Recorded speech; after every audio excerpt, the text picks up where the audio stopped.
పెహల్గాం ఉగ్ర దాడి తర్వాత ఎట్లాంటి పరిస్థితులున్నాయో మనందరికీ తెలిసిందే. అట్లాగే కేంద్రం గూడా ఒక కీలక నిర్ణయం తీసుకుంది.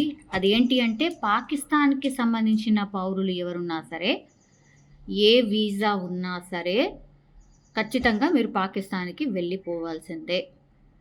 48 గంటలు గడువు విధించింది. ఆల్మోస్ట్ 29వ తారీఖున ఆ గడువు గూడా అయిపోయింది. పాకిస్తాన్‌కి సంబంధించిన వాళ్ళు అందరూ వెళ్ళిపోవాలి అన్నారు. సో, వెళ్ళిపోయిన వాళ్ళు వెళ్ళిపోయారు. ఇప్పుడు ఎవరైతే వెళ్ళలేదో వాళ్ళ కోసం పూర్తిగా గాలిస్తున్న పరిస్థితి.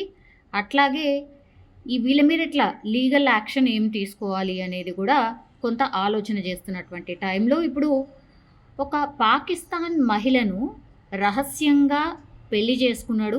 అట్లాగే వీసా గడువు ముగిసినా కూడా ఆమెని ఇక్కడే ఉంచిండు మన సిఆర్పిఎఫ్ జవాన్. ఆయన పేరు వచ్చేసి మునీర్ అహ్మద్. సో ఇక మొన్ననే గడువు అయిపోయింది. ఏది ఏమైనా సరే వెళ్ళిపోవాలని చెప్పినప్పటికీ కూడా ఇప్పుడు ఆమెని ఇక్కడే ఉంచాడు కాబట్టి ఇప్పుడు ఆ సిఆర్పిఎఫ్ జవాన్ని ఉద్యోగం నుంచి తొలగించారు. అయితే గత ఏడాది పెళ్లి కంటే ముందు కూడా నేను హెడ్ క్వార్టర్స్ అందరి అనుమతి తీసుకున్న తర్వాతనే పెళ్ళయింది. అనుమతి వచ్చిన నెల రోజులకే పెళ్లి చేసుకున్నా అని చెప్తున్నాడు. ఇప్పుడు నా ఉద్యోగం తొలగింపు నిర్ణయాన్ని కూడా తాను అంగీకరించను అని కూడా, ఈ నిర్ణయానికి వ్యతిరేకంగా నేను కోర్టుకు కూడా వెళ్తానని కూడా చెప్తున్నాడు. అయితే ఇప్పుడు మొదట్లో ఈ మీడియా ద్వారా నాకు ఈ విషయం తెలిసింది. కొద్దిసేపటి క్రితం నాకు సిఆర్పిఎఫ్ నుంచి కూడా ఒక లేఖ కూడా వచ్చింది. ఇట్లా నీ ఉద్యోగం నుంచి తొలగిస్తున్నాము అనేటువంటిది. ఒక రకంగా మేము షాక్ అయ్యాం. ఎందుకంటే పెళ్లి కంటే ముందు నేను ఒక పాకిస్తానీ మహిళను వివాహం చేసుకోవడానికని మా ప్రధాన కార్యాలయం ఏదైతే ఉంటుందో అనుమతి కోరాను. నాకు అనుమతి కూడా వచ్చింది అని కూడా ఇప్పుడు మునీర్ చెప్తున్నాడు.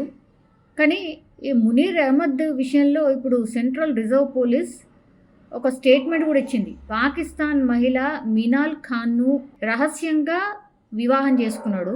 వీసా గడువు ముగిసిన తర్వాత కూడా ఉద్దేశపూర్వకంగా ఆమెను భారతదేశంలోనే ఉంచిండు అని తొలగించినట్టుగా ఇప్పుడు రిజర్వ్ పోలీస్కి సంబంధించి చెప్తున్నటువంటి విషయం. సో ఇది టోటల్లీ ఒక దేశ భద్రతకు విఘాతం కలిగించడం లాంటిదే అని కూడా అందులో పేర్కొన్నటువంటి పరిస్థితి. కానీ మునీర్ మాత్రం ఏం చెప్తున్నాడు, పాకిస్తాన్ మహిళను నేను వివాహం చేసుకోవాలనే నా కోరికను తెలియజేయడానికి మొదటనే నేను 31 డిసెంబర్ 2022లోనే ప్రధాన కార్యాలయం ఏదైతే ఉంటుందో నేను లేఖ రాసిన, పాస్పోర్ట్ కావచ్చు, వెడ్డింగ్ కార్డు కావచ్చు అండ్ అఫిడవిట్ కాపీ చూపించాలని కోరిండ్రు వాళ్ళు. ఆ తర్వాత అఫిడవిట్తో పాటుగా నా తల్లిదండ్రులు, జిల్లా అభివృద్ధి మండలి సభ్యుల అఫిడవిట్లను కూడా అన్నీ కూడా నేను ప్రాపర్గా సబ్మిట్ చేసిన. అయితే 2024 ఏప్రిల్ 30న ప్రధాన కార్యాలయం నుంచి నాకు ఆమోదం లభించింది. హెడ్ క్వార్టర్స్ నుంచి ఎన్ఓసి అడిగినప్పుడు అలాంటిది ఏం లేదు, నిబంధన ఏమీ లేదని వాళ్ళే చెప్పిండ్రు అన్నటువంటి మాట చెప్తున్నారు. ఇప్పుడు వీడియో కాల్ ద్వారా నేను పెళ్లి చేసుకున్నా అంటుండు. అది ఎప్పుడు? గత ఏడాది మే 24న నేను వీడియో కాల్ ద్వారా పెళ్లి చేసుకున్నా. ఆ తర్వాత 72వ బెటాలియన్కు మ్యారేజ్ ఫోటోలు కానీ మ్యారేజ్ సర్టిఫికెట్లు కానీ సమర్పించా. ఫస్ట్ 15 రోజుల వీసాపై ఫిబ్రవరి 28న తొలిసారిగా భారత్కు వచ్చినప్పుడు మార్చిలో లాంగ్ టర్మ్ వీసా కోసం దరఖాస్తు చేసుకున్నా.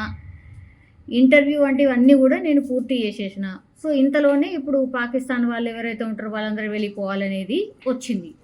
ఇప్పుడు నా పరిస్థితి ఏంటి అనేది ఒకటి. ఆ తర్వాత నేను కోర్టుకు వెళ్ళబోతున్నా. ఎందుకంటే జమ్మూ కాశ్మీర్ హైకోర్టు బుధవారం తన భార్య బహిష్కరణపై స్టే విధించడం ద్వారా ఆమెకు ఉపశమనం కలిగించిందని కూడా ఆయన చెప్తున్నాడు.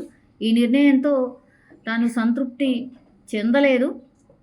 మరికొద్ది రోజుల్లో కోర్టుకు వెళ్తాను, అక్కడ తనకు న్యాయం జరుగుతుందని ఆశిస్తున్నట్టు మునీర్ చెప్తూ ఉన్నాడు. సో పెహల్గాంలో ఉగ్రదాడి తర్వాత ఇప్పుడు పాకిస్తాన్ పౌరులు దేశం విడిచి వెళ్ళిపోవాలి. ప్రభుత్వం అయితే క్లియర్ కట్ ఆదేశాలు ఇచ్చింది.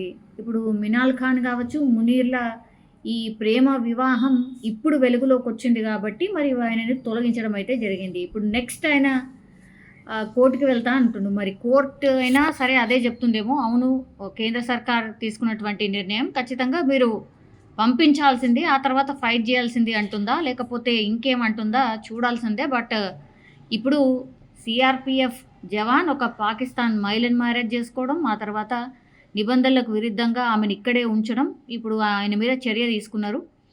ఆయన ఉద్యోగాన్ని తొలగించడం అయితే జరిగింది.